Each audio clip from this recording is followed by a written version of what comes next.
कि हमके अपन दास बनाला,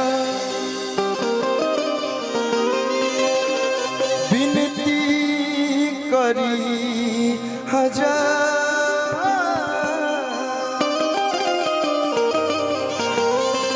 तोहरे चरण के धूल से मैया बनी तकदीर हमार।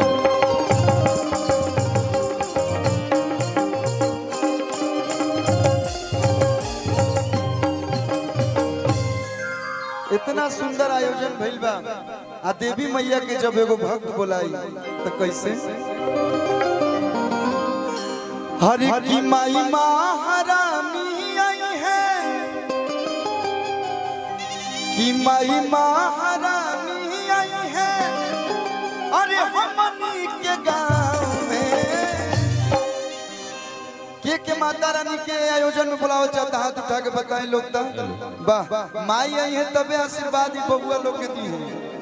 अरे कि माई महारानी आई है, अरे कि हमनी के गांव में तो झुलुहा लगावल जाई। जब माता जी के गीत होके ना, जैसे आप लोग कितना अच्छा झूमत बनिया लोग, मजा आ गया मन पहले से। जब आप लोग गाओ तो हम आकर वो लोग के साथ झूमी, लेकिन थोड़ा सा क्या है हम लोग में प्राइवेसी, थोड़ा एंट्री होता है तब हम लोग आते हैं। तो जब माता रानी के गीत होते हैं मीठा मीठा ताली बजा के कि झुलुहा लगावल जाई निमिया के छाव में, झुलुहा लगावल जाई निमिया के छाव में, माई महारानी आई है हमनी के गांव में,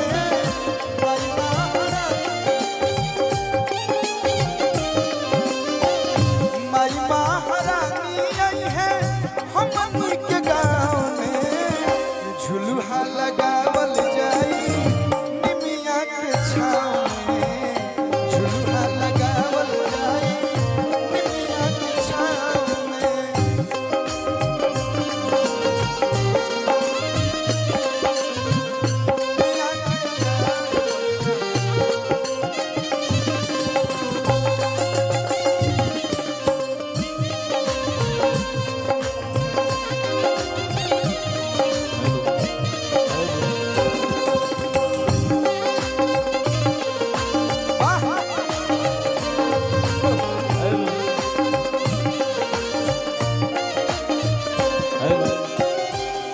और माई जब आई है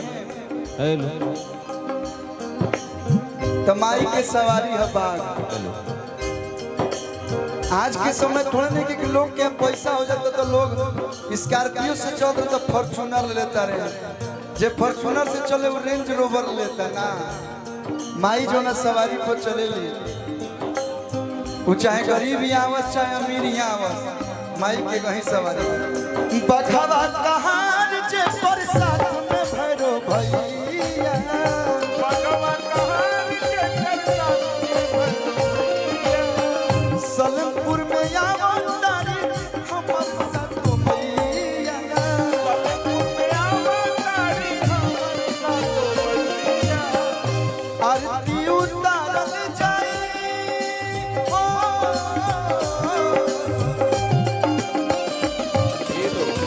आरती उतारल जाई डूबी भक्ति भाव में, आरती उतारल जाई डूबी भक्ति भाव में। प्रेम से बोल दे दुर्गा मैया की जय। वाह कितने अच्छे हैं आप लोग।